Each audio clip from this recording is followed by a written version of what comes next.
Alright guys, here we are, third video in Acoustic Week. This is the Daisy Rock.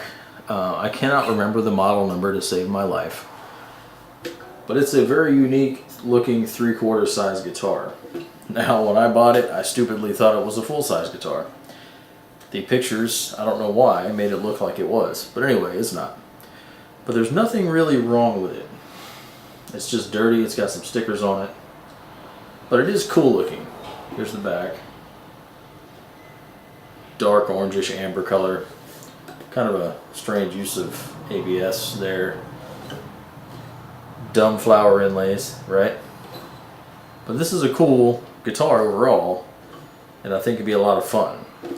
We are going to have to shave this bridge down. It's a little high. We got to get this action better. But it doesn't even say the model in there. Look. It's nothing. There's nothing there. But it's got abalone. That's kind of cool. We can polish that up a little bit. Yeah, let's get to work on our third guitar. And if this doesn't sell quickly, I was thinking about putting in a preamp. I got a truck backing up. I got to go. We'll get to work on this tonight.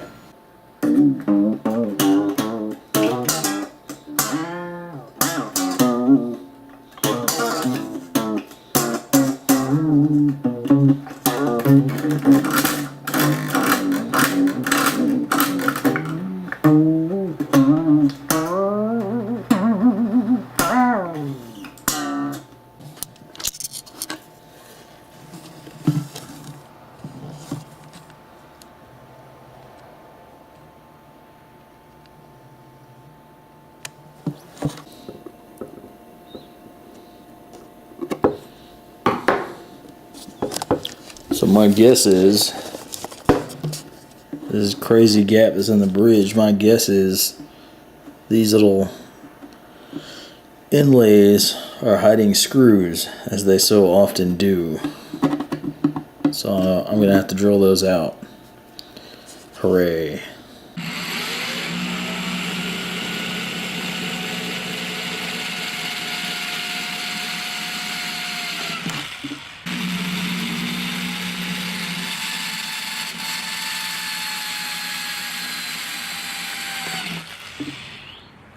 Alright, kicking off the narration now.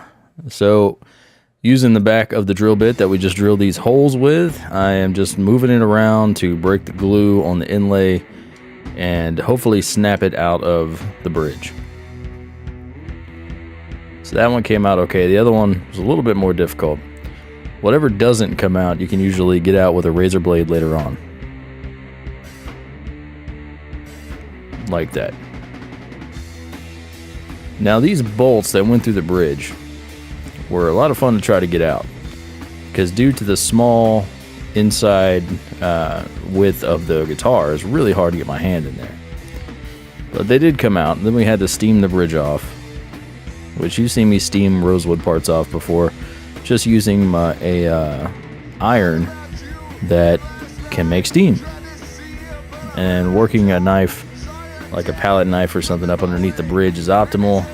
I had a big flat razor, wasn't the best idea, but it worked in the end. Until my knife broke. So using a different knife now, I went ahead and finished the job.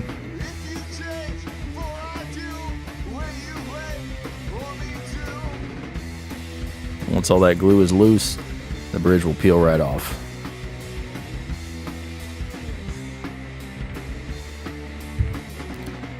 There was a little bit of damage from the glue pulling up the veneer, which you can see here.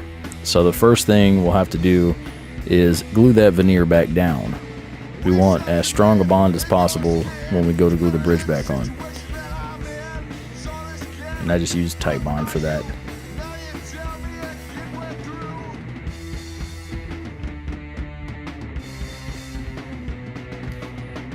After I removed any kind of loose grain underneath, I went ahead and got the excess off, put some glue in there, and clamped it down.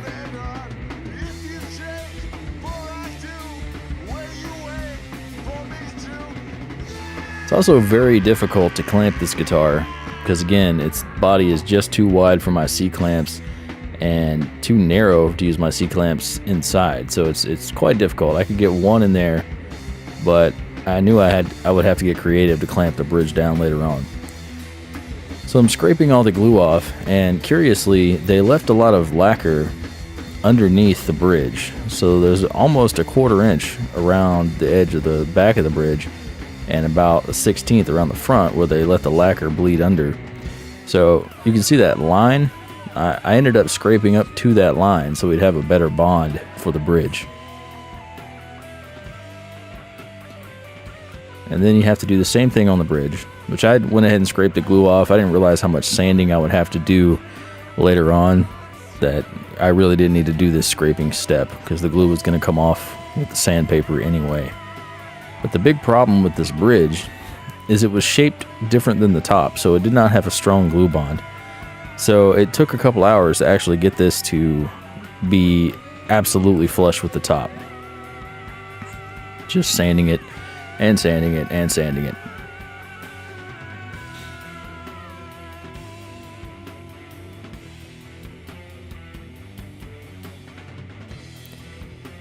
I was talking to a friend of mine recently about being a guitar tech, and told him that, it's 10% skill and knowing what you're doing, 90% sanding. All right, so we got it to fit pretty darn well.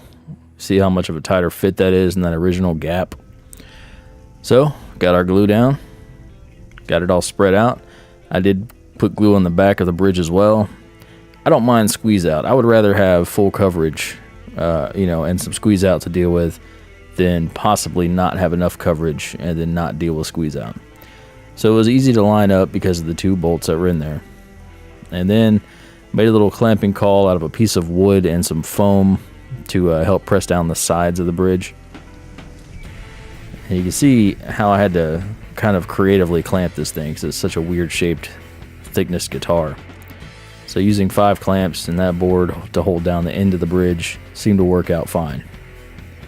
So I let that dry for a day.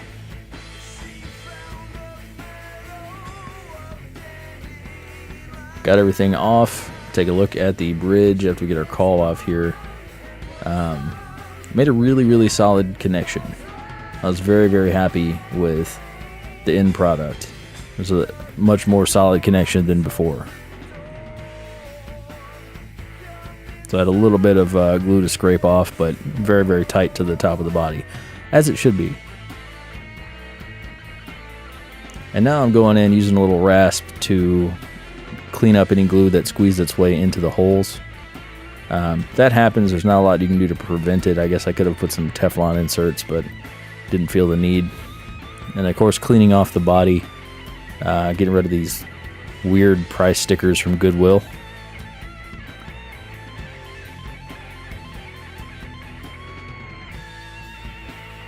And now I'm adding a little bit of dye, a black leather dye, to some glue. You really don't need a whole lot because it dries a lot darker than it looks. This is so we can put our new inlays in the bridge to cover up those bolts. Once that's in place, I'm going to set my inlays in there. And I want to try to leave them a little bit, just barely proud of the surface. So it takes a little bit of positioning because that glue squeezes up around them as you push them down.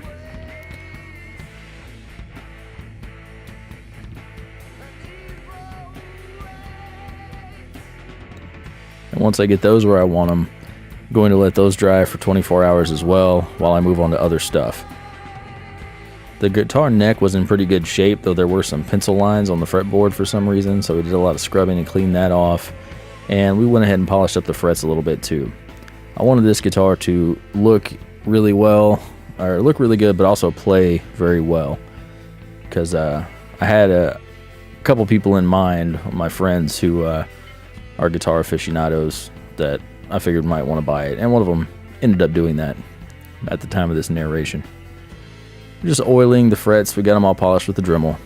And the saddle, I did have to take about an 1/8 inch off, actually.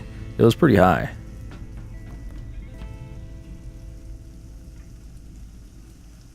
Done that. It's been a day, so now I'm scraping off the inlays, getting the excess glue off, and also leveling them down to the surface of the bridge.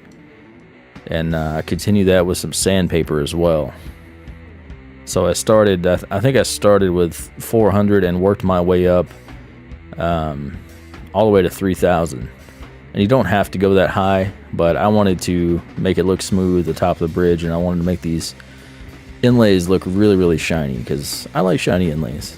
You know, a lot of times you'll see dull ones on import instruments, but if you take the time to shine them up, the abalone really, really looks nice. That's what I'm doing here. And just to keep the finish even, I did the whole little top section of the bridge with the little Dremel buffer.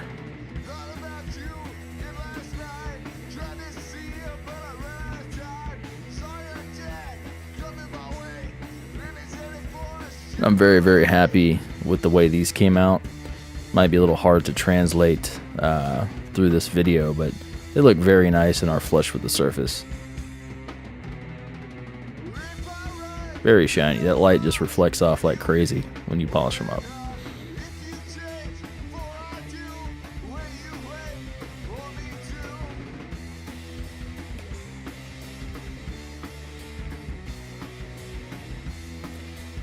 Alright, so now using the Dremel, I had to go a little bit more hardcore to get all the glue out of these holes, but it all came out, and we were ready to string this guy up.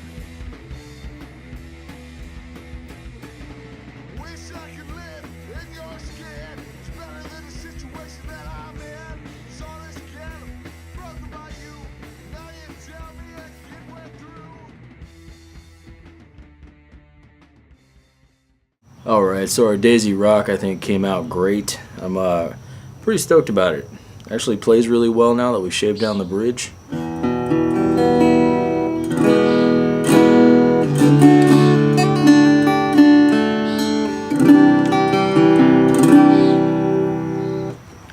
If you hear that weird bug, bird, bat, or squirrel thing, I'm not sure what it is. It is the lovely bug and animal season here in Florida. So yeah, a lot of noise tonight. I'm on my porch. It's about 2 in the morning. Some wonderful crickets and motors in the distance. That's what you get when you don't have a YouTube studio that you can use all night long. But I actually have a buddy of mine coming to look at buying this guitar tomorrow, and we put a lot of work into it. And you know, it kind of struck me. It's just was one of those things where you're never sure what you're gonna get, right? Like, I ordered this, it looked like it was fine. Of course, the bridge had that problem. It doesn't anymore. The bridge is holding really, really well. Definitely a more solid connection. So it's probably got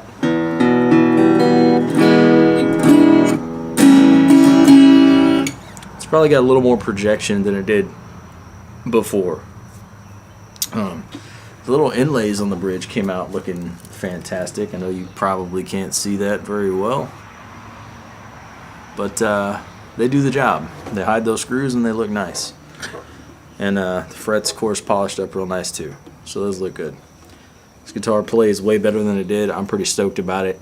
My buddy's actually very interested in it, and for a 3/4 size guitar, it's just a lot of fun to play.